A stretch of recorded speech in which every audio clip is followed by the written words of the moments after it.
आदाब। आप देख रहे हैं टीवी का ख़ास प्रोग्राम अधूरे ख्वाब। दोस्तों, आज फिर एक ख़ास एपिसोड को लेकर आपके बीच हाजिर हुए हैं। आज ही टीवी की टीम मध्य प्रदेश के निमाड़ के बड़वाह में मौजूद है। दोस्तों, बड़वाह एक ऐतिहासिक जगह और यहाँ पर आज़ादी के बाद जो डेवलपमेंट का काम होना चाहिए था वो आज तक नहीं हुआ। कहने को यहाँ पर मध्य प्रदेश में जब से स्टेट बना है, बीजेपी और कांग्रेस दो पार्टियों की सरकारें रही हैं। दोनों एक दूसरे को इल्ज़ाम तो देती हैं, लेकिन सच ये है कि आज तक बड़वाह की तरक्की का ख्वाब किसी ने नहीं देखा। दोस्तों, आइए प्रोग्राम के पहले सिम लिए चलते हैं और आपको बताते हैं कि बड़वाह का इतिहास क्या है। बड़वाह निमाड़ का एक तारीखी शहर है। मौजूदा में बड़वाह मध्य प्रदेश के जिला खरगोन का एक हिस्सा है। बड़वाह जाग्राफियाई एतबार से मगरबी निमाड़ का एक अहम हिस्सा है। बड़वाह रियासत मध्य प्रदेश के मगरबी किनारे पर वाक़ है। मध्य प्रदेश का सबसे तेज तरक्की पजीर शहर इंदौर से बड़वाह 65 किलोमीटर की मसाफत पर वाक़ है, जबकि जिला हेडक्वार्टर खरगोन से उसकी मसाफत 78 किलोमीटर है। लेकिन आज़ादी के 67 साल बाद भी खरगोन जिला और उसके दूसरे हिस्से रेलवे लाइन की सौगात से महरूम है। खरगोन से 90 किलोमीटर के फासले पर जिला मशरक़ी निमाड़ का सदर मुकाम खंडवा जरूर रेलवे लाइन से जुड़ा हुआ है। खरगोन जिले के बाशिंदों को रेलवे सफर करने के लिए खंडवा और इंदौर का सहारा लेना पड़ता है। जिला निमाड़ रियासती इंतजाम के पेश नज़र दो हिस्सों में मुनक़सिम है। एक हिस्सा वो जो मशरक़ में होने की वजह से मशरक़ी और दूसरा मगरब में होने के सबब मगरबी निमाड़ कहलाता है। 1948 से कब्ल ये जिला सिर्फ निमाड़ कहलाता था और ये मध्य भारत का एक अहम हिस्सा था। लेकिन यकूम नवंबर 1956 में मध्य प्रदेश की तश्कील के बाद ये मध्य प्रदेश का हिस्सा बन गया और इसका सदर मुकाम खरगोन को करार दिया गया और इसका नाम मगरबी निमाड़ करार पाया। निमाड़ में खंडवा के बाद खरगोन दूसरा ऐसा अहम मरकज़ है जहां मुस्लिम तहजीब के नुक़ूश सदियों से कायम है। खरगोन ज़िले में बड़वाह एक ऐसा शहर है जहां पर मुस्लिम आबादी 15% के करीब है। ये खूबसूरत शहर ज़िला खरगोन में एक म्यूनसिपैलिटी का दर्जा रखता है। दरियाए नर्मदा के किनारे आबाद है।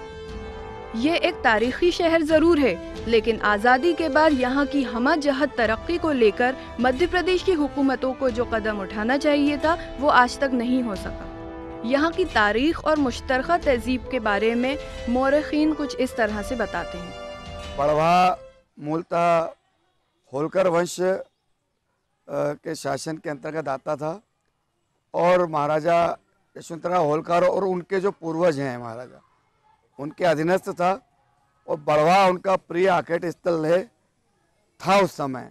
क्योंकि आज भी बड़वाह मध्य प्रदेश जो डीप फॉरेस्ट है, जो गहरे घने जंगल बचे हैं, उसमें से सबसे बड़े जंगलों में बड़वाह का शुमार होता है। साथ ही बड़वाह के निकट खेड़ी घाट में महाराजा होलकर के लाल कोठी बनी थी। वो श्रावण मास के 1 महीने में यहाँ आते थे और यहाँ के स्थानीय लोगों से, इसमें हिंदू मुस्लिम सभी समुदाय के बुद्धिजीवी के वर्ग के लोग शामिल होते थे, उनसे बैठते थे, बातचीत करते थे। महाराजा के शासनकाल में भी मुस्लिम समाज के कई वरिष्ठ लोग जो समय थे वो नगर के ना सिर्फ प्रतिष्ठित थे बल्कि महाराजा के विशेष विश्वास पात्रों में थे, जो बड़वाह क्षेत्र के कई कार्य महाराज द्वारा दिए गए कार्यों को वो करते थे। किसी समय इसका नाम बाबुली खेड़ा था। काफ़ी करीब 300-400 वर्ष पूर्व बाबुली खेड़ा के नाम से इसको दर्ज किया गया था। तो उस समय बट वृक्ष की बहुलता थी, तो उसके नाम से बट को, चूँकि बोलचाल की भाषा में बड़ बोलते हैं, तो उसके नाम से बड़वाह, मतलब जहाँ बड़ों के झाड़ की वाह है, जिन्हें बड़ों बहुत मात्रा में उपलब्ध हैं, इसलिए इसका नाम बड़वाह रहा। बड़वाह एक तारीखी शहर जरूर है, लेकिन आज़ादी से कब्ल इसका कोई खास वजूद नहीं था। हालांकि अहद मुगलिया में बड़वाह के जिला हेडक्वार्टर खरगोन को खास मुकाम हासिल था, लेकिन आज़ादी के बाद जब मध्य प्रदेश की तश्कील हुई और ये उम्मीद की गई कि सूबे के दूसरे अजला के साथ जिला खरगोन के तमाम तारीखी शहरों को भी तरक्की के मौके हासिल होंगे, लेकिन बड़वाह ही क्या, खरगोन जिले के अवाम का ये ख्वाब बनकर रह गया। मध्य प्रदेश की तश्कील के बाद सूबे में चाहे जिस भी पार्टी की सरकार रही हो, उन्होंने यहाँ के अवाम से वोट तो लिए, लेकिन वोट के बाद उनकी जानिब पलट कर नहीं देखा कि उनके हालात क्या हैं। आम लोगों की खस्ता हाली तो अपनी जगह है ही, अगर मुस्लिम अवाम की बात की जाए तो उसकी हालत बड़वा के दूसरे कौमों से बहुत बदतर है। इस सिलसिले में क्या कहते हैं यहाँ के लोग, आप खुद सुनिए। सबसे पहली बात तो यह है कि बड़वा जो शहर है, इसकी भौगोलिक स्थिति इस तरीके से है कि यहाँ पर ना तो कोई उद्योग धंधे हैं। पहले बड़वा का नाम चूने के व्यापार के अंदर जोड़ा जाता था। चूना उद्योग बहुत ज़्यादा फला फूला था यहाँ पर। पूरे एमपी के अंदर चूने का भट्टे अगर थे तो बड़वा में थे, और उन भट्टों के अंदर 30% भट्टों पर मुसलमानों का कब्जा था। उन लोगों के यहाँ पर बिजनेस होता था। मगर आज के हालात में चूने की कोई भी अब अहमियत नहीं रही। उसी चीज़ को मद्देनज़र रखते कि चूने का जो भट्टे का कारोबार था पूरी तरीके से ख़त्म हो गया। यहाँ के जो युवा थे, मुस्लिम युवा थे, वो लोग बेरोज़गार हो गए। दोस्तों इसी के साथ लेते हैं एक छोटा सा ब्रेक, मिलते हैं ब्रेक के बाद।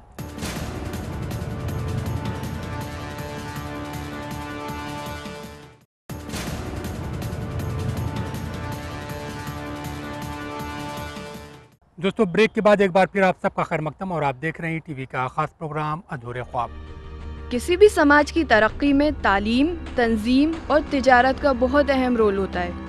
आज़ादी के बाद बड़वा ही क्या, मध्य प्रदेश ही नहीं, मुल्क का मुस्लिम माशरा तीनों ही बातों से बहुत दूर हो गया। यही वजह है कि आज़ादी के बाद मुल्क में अक़लियत, बिलखुसूस मुसलमानों की समाजी, तालीमी और माशी सूरत हाल का जायज़ा लेने के लिए जितनी भी कमेटियां बनाई गईं, सभी ने अपनी रिपोर्ट में मुल्क के मुसलमानों की सूरत हाल को दलितों से बदतर बताया है। आज़ादी के बाद हिंदुस्तान में पहली बार जब कानून की बालादस्ती कायम की गई तो आइन हिंद में मुल्क के तमाम शहरियों के साथ मुसलमानों को भी यकसा हुकूक दिए गए। लेकिन आज़ादी के बाद मध्य प्रदेश में जितनी भी सरकारें कायम हुई, उन्होंने मुस्लिम समाज का इस्तेमाल सिर्फ एक वोट बैंक के तौर पर किया।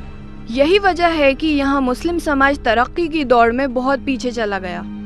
अब आप इन हाथों को देखिए, इन्होंने भी कभी तालीम का ख्वाब देखा था। इन्होंने भी कभी ये सोचा था कि तालीम हासिल करके वो अपनी ज़िंदगियों को खुशगवार बनाएंगे। लेकिन आज़ादी के बाद उन्हें ऐसे मौक़े ही नहीं फराहम किए गए कि ये लोग तालीम की रोशनी से खुद को मुनव्वर करते। सुबह का सूरज निकलने के बाद उनकी दौड़ शुरू होती है तो 2 वक्त की रोटी के लिए, और शाम का सूरज गुरूब होते ही ये थके हारे पंछी के मानंद अपने घरोंदों में वापस आते हैं और फिर इसी डगर पर अपनी ज़िंदगी को डाल देते हैं।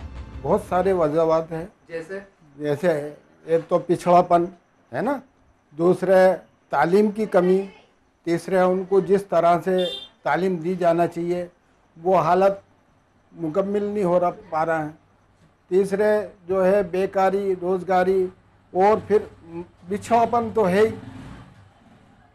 हर तरह से जो है मुसलमानों का नौकरी में कोई वजूद नहीं है, धंधे में जो है कोई वो नहीं है ना। अगर ये फैसिलिटी मिलती है तो वो अपने बच्चों को अच्छी तरबियत दे सकते हैं, अच्छी पढ़ाई दे सकते हैं।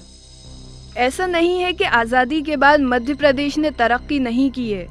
मध्य प्रदेश ने तरक्की की है, लेकिन इस सूबे को अब तक वो तरक्की नहीं मिल सकी जो इस सूबे के मुजाहिदीन आज़ादी का ख्वाब था। मध्य प्रदेश की तश्कील 1956 में हुई। 56 से लेकर आज तक इस सूबे के इक़्तिदार पर कांग्रेस और बीजेपी का ही कब्जा रहा है। कहने को ये दोनों पार्टियां समाज के सभी तबके को यकसा हुकूक फराहम करने की बात करती हैं, लेकिन जब इन्हीं वादों को वफा करने का वक्त आता है तो वो इन्हें फरामोश कर देती हैं। कांग्रेस की प्रदेश सरकार ने ओंकारेश्वर परियोजना, एक बहुत बड़ी योजना को मूर्त रूप दिया।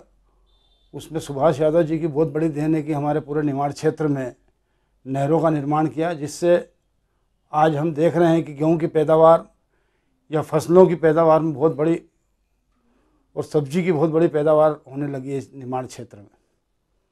साथ ही साथ सेंट्रल स्कूल की एक बहुत बड़ी सौगात बड़वा को दी गई है। प्रदेश में भी पूरे 10 साल तक शांति, अमन, चैन के साथ, और जिस तरह से अधिकारों का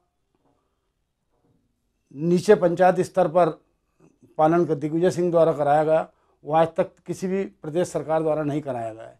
कुछ अधिकार शिवराज जी के ने वापस भी लिए हैं। माननीय शिवराज सिंह जी ने हमारे बड़वा में एक हॉस्पिटल नया बन रहा है 9 करोड़ की लागत से, और एक पुल बनाया है जयंती माता का 75 लाख की लागत से, और बहुत सारे ऐसे काम किए हैं शिवराज जी ने। और ये बाईपास का हुआ है अभी, बड़वा बाईपास। प्रदेश में भी बहुत सारे काम हुए हैं, जैसे बिजली की बहुत कमी थी, रोडों की बहुत कमी थी, रोड भी ठीक करे हैं शिवराज सिंह जी ने, और बिजली में काफ़ी सुधार हुआ है। कांग्रेस के समय तो सबको दिख रहा है कि रोड थे ही नहीं कांग्रेस के टाइम पे। जो शिवराज सिंह जी आए उन्होंने रोड बनाए, पहले तो रोड थे नहीं, बड़वा से इंदौर जाने में 3 घंटे लगते थे, और अब बड़वा से इंदौर जाते तो 1 घंटे में पहुंच जाते हैं। हिंदुस्तान में आज़ादी के बाद जब भी सूबे की तरक्की की बात की जाती है तो इसमें मध्य प्रदेश का नाम कहीं नहीं आता है। मध्य प्रदेश के 56 अजला में बहुत से ऐसे भी हैं जहां पर अभी तक तालीम की रोशनी भी नहीं पहुंची। कुछ गांव तो ऐसे भी हैं जहां पर बिजली नहीं पहुंचाई जा सकी है। बहुत से आदिवासी इलाकों में बुनियादी सहूलियात का फुकदान है। इन तमाम बातों के पेश नज़र जब हम मुस्लिम समाज के हालात पर नज़र डालते हैं तो हमें यहाँ पर भी हर कदम मायूसी का शिकार होना पड़ता है। इसकी सबसे मुख्य वजह यह है कि जो हम लोगों के बीच में एक इत्तेहाद होना चाहिए था, उसकी बहुत कमी आ गई है। हम लोग अपने ही व्यक्ति को आगे बढ़ने से रोकते हैं। और दूसरा ये है कि आजकल धर्म और जाति के आधार पर इतना बांट दिया गया समाज को कि कुछ लोग ऐसे हैं जिनके आपसे बहुत घनिष्ठ संबंध हो, लेकिन चुनाव जब आता है तो उनको भी धर्म के आधार पर इस प्रकार से समझाया जाता है कि वो आपके होते हुए भी आपके नहीं हो पाते। आज़ादी के बाद मुस्लिम समाज का मयार ज़िंदगी कुछ ज़रूर बुलंद हुआ है, लेकिन उस तरह से बुलंद नहीं हुआ जो मुल्क के मुजाहिदीन आज़ादी का ख्वाब था। मुस्लिम समाज ने आज़ादी के बाद जो तरक्की की है, इसमें इसकी अपनी कोशिशों का दखल ज़्यादा और हुकूमत का ताउन बहुत कम शामिल है। हुकूमत ने अक़लियतों की फलाह के लिए जो फलाही स्कीमें बनाई हैं, उसका भी मुस्लिम समाज को फ़ायदा नहीं पहुंच पा रहा है। सेंट्रल की योजना है अल्पसंख्यक कल्याण छात्रवृत्ति, और इस बारे में जो योजना है वो एक सीमित मात्रा में उसका एक कोटा है, और उसमें क्या है 50% मार्क्स के हिसाब से बच्चों के फॉर्म भराते हैं उसमें। और होता क्या है भाई साहब कि अल्पसंख्यकों में मुस्लिम समाज भी आता है, जैन समाज भी आता है, सिख समाज भी आता है, बौद्ध समाज भी आता है, पारसी, ये सब अल्पसंख्यक समाज से जुड़े हुए हैं। तो ये परसेंटेज के आधार पर जो छात्रवृत्ति बच्चों की वितरित होती है, तो कुछ योजना में एक ये मतलब कमी है कि उसमें जो परसेंटेज का वो दायरा है वो नहीं होना चाहिए, और अल्पसंख्यक वर्ग के सारे बच्चों को छात्रवृत्ति मिलना चाहिए। बड़वा का मुस्लिम समाज एक नहीं बल्कि कई मसाइल से दोचार है। बड़वा में तालीम की कमी तो अपनी जगह है ही, समाजी और माशरती तरक्की की भी बात करें तो यहाँ पर मुस्लिम समाज पसमानदगी का शिकार है। मुस्लिम समाज में समाजी और माशरती तंगी का ही सबब है कि बड़वा के मुस्लिम समाज का निस्फ हिस्सा आज भी तालीम की रोशनी से महरूम है। माली दुश्वारियों के सबब उनके बच्चों को जिस उम्र में स्कूल जाना चाहिए, वो कोई छोटा मोटा काम करके पेट की आग बुझाने के लिए मजबूर होते हैं। तालीम न होने के सबब इन बच्चों का इस्तेसाल भी होता है। ये लोग जो काम करते हैं उससे इन्हें इतना पैसा नहीं मिल पाता है कि इनके घर के लोगों को 2 वक्त की रोटी का इंतज़ाम आसानी से हो जाए। घर के तमाम अफराद दिन भर सख्त मेहनत करते हैं, तब कहीं जाकर बामुश्किल उन्हें 2 वक्त की रोटी मिल पाती है। जिंदगी की ख्वाहिशात क्या होती है ये उन्हें नहीं मालूम। इस तंगहाली में अगर रिश्ता जोड़ने की बात आ जाए तो उन्हें कर्ज लेना पड़ता है, और इस कर्ज को चुकाने में उनकी कई नस्लें गुजर जाती हैं। हुकूमत की स्कीमें क्या हैं, आज तक उन्हें किसी ने नहीं बताया। उन्होंने खुली आंखों से ख्वाब देखने की क्या कोशिश की, उन्हें हर जानिब जिंदगी का अजाब ही अजाब नजर आता है। क्या कहते हैं यहाँ के लोग, आप खुद सुनिए। बेरोज़गारी फैलती गई, वो बेरोज़गारी ने जब अपने पैर पसारे तो यहाँ का नौजवान तबका बतौर ख़ास मुस्लिम तबके ने बाहर मजदूरी करना शुरू कर दी, पलायन यहाँ से कर दिया। और जो कदीमी मकामी जो लोग थे यहाँ के उर्दू अपने मुस्लिम लोग, वो यहीं पर बसे रहे और उन्होंने अपनी तिजारती काम शुरू कर दिया। छोटी मोटी जिनकी दुकानें थी उन्होंने अपनी दुकान चलाना शुरू कर दी। जो मजदूरी पेशा लोग थे वो मजदूरी करने लगे और बस सिर्फ अपनी ज़िंदगी को चलाने और खींचने के अंदर ही मसरूफ़ रहे और अपना मयार नहीं बढ़ा पाते। मध्य प्रदेश भी इन्हीं सूबों में से एक है जहां अक़लियतों की पसमानदगी को दूर करने के लिए बातें तो बहुत की जाती हैं, लेकिन सरकारी पॉलिसियों का निफाज नहीं दिखाई दे रहा है। दोस्तों इसी के साथ लेते हैं एक छोटा सा ब्रेक, मिलते हैं ब्रेक के बाद।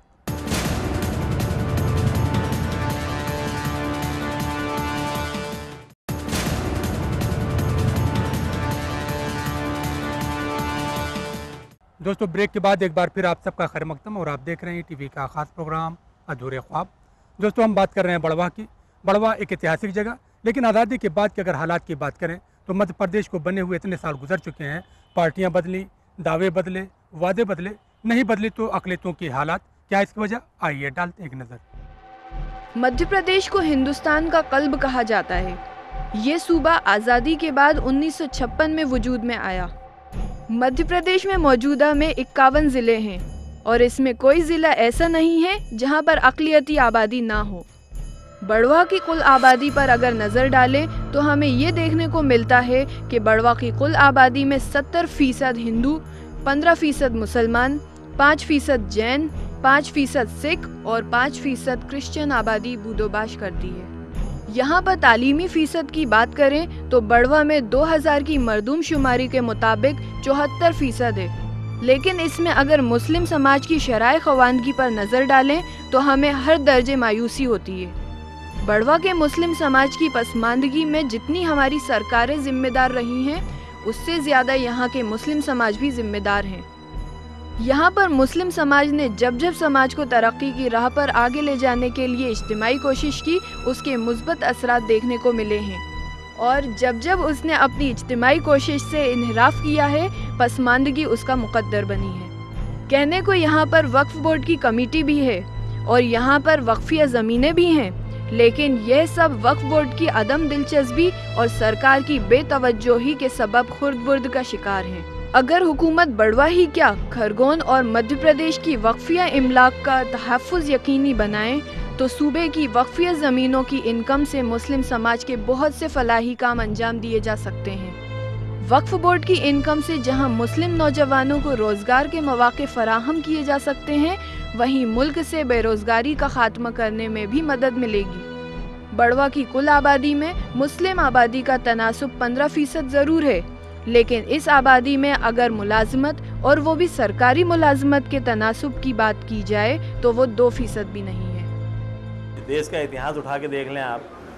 जो अल्पसंख्यक समाज, मुस्लिम समाज जो आज़ादी के बाद लगभग 14% शासकीय नौकरियों में था, आज आप उसका परसेंटेज उठा के देख लें तो 1% मुश्किल से रह गया है। तो अशिक्षा की कमी रही है, उसमें कुछ केंद्रीय गवर्नमेंट की योजनाओं का भी रहा है, अल्पसंख्यकों का कोई वो वोट बैंक टाइप रखा, उनकी विशेष शिक्षा पे विशेष ध्यान नहीं दिया है। समाज का स्तर साहब जब भी उठेगा है जब मेन शिक्षा है। जब तक एजुकेशन मुस्लिम समाज अपनाएगा नहीं तो तब तक साहब समाज का स्तर उठेगा नहीं। मध्य प्रदेश के इलाके निमाड़ में बुरहानपुर खंडवा के बाद जिला खरगोन में उर्दू मीडियम स्कूल मौजूद हैं, लेकिन ये स्कूल बुनियादी सहूलियात से महरूम हैं। यहाँ पर आला तालीम के मौके न होने की वजह से यहाँ के तुलबा को बाहर के शहरों में जाना पड़ता है। मुस्लिम आबादी को छोड़िए, दूसरे कौम के बच्चे भी आला तालीम के लिए कम ही बाहर निकल पाते हैं। यहाँ पर सबसे बड़ी वजह यह है सरकार की कमज़ोरी। गवर्नमेंट जो है उर्दू के बच्चों पर और उर्दू के शिक्षकों पर और उर्दू में पढ़ाने की जो स्थान है, पढ़ाने के जो स्कूल हैं, वो बिल्कुल नहीं के बराबर हैं। गवर्नमेंट को चाहिए कि इसकी तरफ ध्यान दें। बच्चों की जो दर संख्या है वो बहुत ही कम, नहीं के बराबर है, और चूँकि गवर्नमेंट का इसके ऊपर ध्यान नहीं है, इस वजह से जो है बच्चों की तादाद दिन ब दिन घटती जा रही है। बड़वा में मुस्लिम आबादी का बड़ा हिस्सा अपने बच्चों को दीनी तालीम के लिए मदारिस में उर्दू ज़रिए तालीम से तालीम दिलवाता है, लेकिन उर्दू से तालीम हासिल करने वाले तुलबा के सामने उस वक्त मुश्किलात का पहाड़ खड़ा हो जाता है जब वो 8वीं पास करने के बाद आगे की तालीम हासिल करना चाहते हैं। अगर इन बच्चों ने किसी तरह 10वीं का इम्तिहान पास भी कर लिया तो आगे की तालीम के लिए मीडियम को बदलना उनकी मजबूरी बन जाती है। मीडियम के बदलने से तुलबा पर जहां नफ्सियाती दबाव पैदा होता है, वहीं उनकी तालीम भी मुतासिर होती है। ये तलबा भी आला तालीम हासिल करके अपनी जिंदगियों को खुशगवार बनाना चाहते हैं, लेकिन उनके सामने मुश्किल यही है कि वो किस तरह से करें, क्योंकि आज़ादी के बीते सालों में मध्य प्रदेश की सारी पार्टियों ने वादे तो बहुत किए, लेकिन किसी पार्टी की हुकूमत ने ऐसा काम नहीं किया जिससे मध्य प्रदेश में उर्दू ज़बान को नई जिंदगी मिलती और उर्दू ज़रिए तालीम से अपना मुस्तकबिल बनाने वाले तलबा खुशहाल ज़िंदगी गुजार सकते। कमी गवर्नमेंट के साथ इधर धीरे धीरे जो है क्लासेस भी घटती गई। अब एजुकेशन रहा नहीं तो गवर्नमेंट के पास अगर जॉब लेने के लिए जाएंगे तो देंगे किसी, क्योंकि 5वीं तक के सनाज में भी महदूद हो गई, 5वीं तक जो है वो बड़वाई में महदूद हो गई।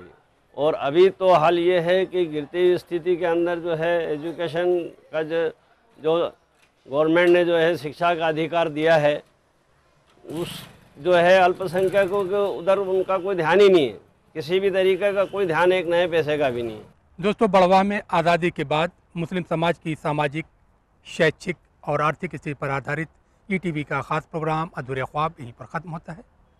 दोस्तों, हमारा ये प्रोग्राम आपको कैसा लगा? आप अपनी राय हमें इस पते पर लिख भेजिए।